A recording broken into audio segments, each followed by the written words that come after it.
Hey guys, what's going on? Chavez here. It's been a while. I know that I said that I was going to tackle this question back in June, in early June, and here we are, mid-July, and I still haven't done it. So let's go ahead and take care of this question, guys. Hopefully you enjoyed this question.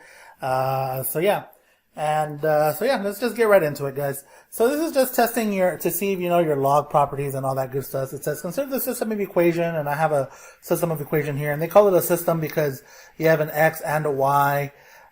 So you got two equations with two unknowns, so you should be able to get it, you should be able to solve this, right? And then it says, if x, y, the solution to the system, then which of the following is one of the possible values of x squared times y to the fourth? So the first thing I would do is, I'm paying attention to equation 1 right here, and I'm going to expand it. So here it is. So let's see, log, and this is, I'm going to go ahead and do this. That's 1000 plus log x plus log y. That's one of the properties. See, there's a product at the inside, so I can expand it like so. Now, be careful here, guys. A lot of you guys are making mistakes and writing minus log x times log y. No, that says log, that says log. If it would have been a product of x and y, then you could have done that. But minus log x log y, and there's nothing you can do about that, equals 4. Now, this right here, hopefully a lot of you guys know, that really just means 10 to what power will give you 1,000. And hopefully we know that, guys. Hopefully we know that that's just 3, right? 10 to the squared is 100, and then 100 times another 10 is 1,000. So 3 plus log x plus log y minus log x log y equals 4. Then move the 3 to the other side. So 4 minus 3 is 1. Sorry about that. So log x plus log y minus log x log y equals 1. And that's pretty much all you can do on that one. So that's with equation 1 here, and I'm going to color code it. So here we go. Equation 2, I'm going to write it in blue. So I have log of x over 100. So here we go. Log of x minus log of 100, because that's one of the properties. That's the quotient one. Minus, and I'm going to move that 3. Well, first I'm going to do this. Minus parenthesis log 10 plus, and then it's log y to the third. So I'm going to write it like this, guys. 3 log y. All that equals 1. Okay, so let's see what's up here, guys. So log of 100, that is 2, right? Because 10 squared is 100. So now we have log x minus 2 minus, so log of 10, that's just 1, minus 1, minus 3 log, and let's make sure we don't confuse the x's with y's, that's a y, and all that equals 1. So let's see, negative 2 minus 1, that's a 3.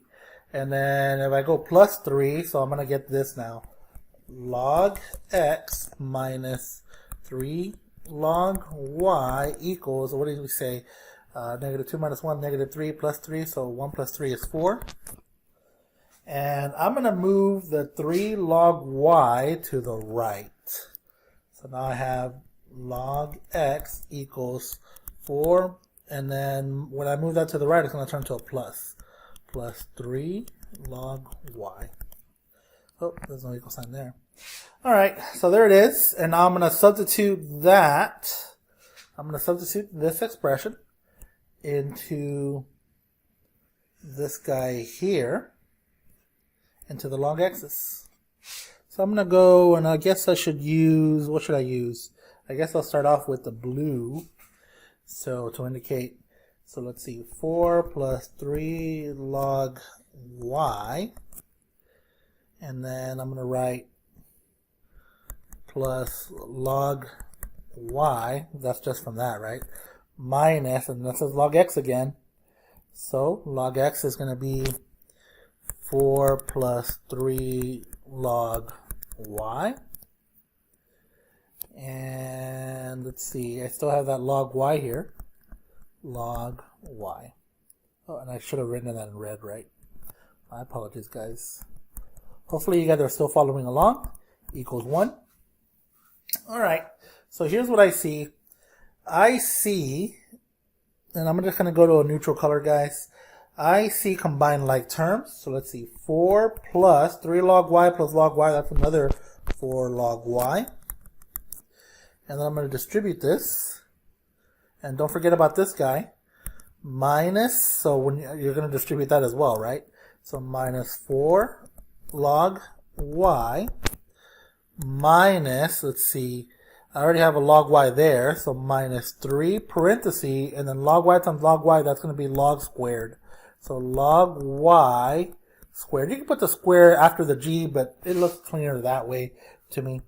Equals 1. So here's what I see now. I see that these 4 log y's will cancel each other out. And then I see, and if you write smaller, guys, I know that on the exam I didn't give you all this room. I can assure you could have fit it. I'm just, writing really big here. Or you could have written in back of the exam, right? There was a blank space there. 4 minus 3 parenthesis log of y squared equals 1. So minus 4 minus 4, so we're going to get negative 3 log of y squared equals negative 3. Why did we get negative 3? Because we did this, guys, minus 4 minus 4. So now divide both sides by negative 3, and you're going to get log of y, and all that squared is equal to 1. And you can square root it if you want. So if you want, square root. It's not a big deal. Log of y is equal to 1. You're not going to say plus minus 1, guys, because the domain of log is all positive expressions or all positive arguments, or the expression, the argument has to be positive, right? So y has to be greater than equal to 0. So hopefully everyone knows that from basic algebra. All right, now from here, we can already figure out what the answer is, guys. This is 10 raised to the power 1 equals 10. So the only answer that this can be is y has to equal 10, guys. So there it is. Now that we know that y equals 10, you take this value, and where are you? Where did I leave it? Here we go. We take this value and we plug it in right there, guys. So from there you get, let's see, log x equals, so you're going to plug in a 10 into log 10. So log 10 is just 1. So it's going to give 4 plus 3, which is 7. So what does that mean? Remember, there's like a 10 there, right? So that means that 10 to the power 7 equals x. So there you go. So we have x and y. So now, finally, they want x squared times y to the 4th. So we have, let's see, x squared, 10 to the 7th squared times, and then y was just, I believe it was just 10, right? Yep, 10. So let's see, 7 times 2, that's 14. So 10 to the 14th, oh, we didn't raise this to the 4. So there it is, raised to the 4 times 10 to the 4th, and then we just add them up. So that's going to be 10 to the 18th. So there it is, guys. Not too shabby. It wasn't too extreme. So hopefully you guys understood that. If you do it with photomath, photomath does it very weird. Well, not weird. They do it kind of genius, but they do it just based off of equation 2. So you can check that out, see if you can do it with, just do it with photomath and see what they did. I don't think most people would do it that way. But I guess if you like patterns and you see that immediately, I guess that's a good way to go. All right, guys, hook it up with a thumbs up if you enjoyed this. I guess you can give it a thumbs down if you want, but I really don't want a thumbs down. Hopefully you're having a good time, guys. Hopefully you're enjoying your summer, and I'll see you guys when I see you guys. All right, talk to you guys later, guys. Bye.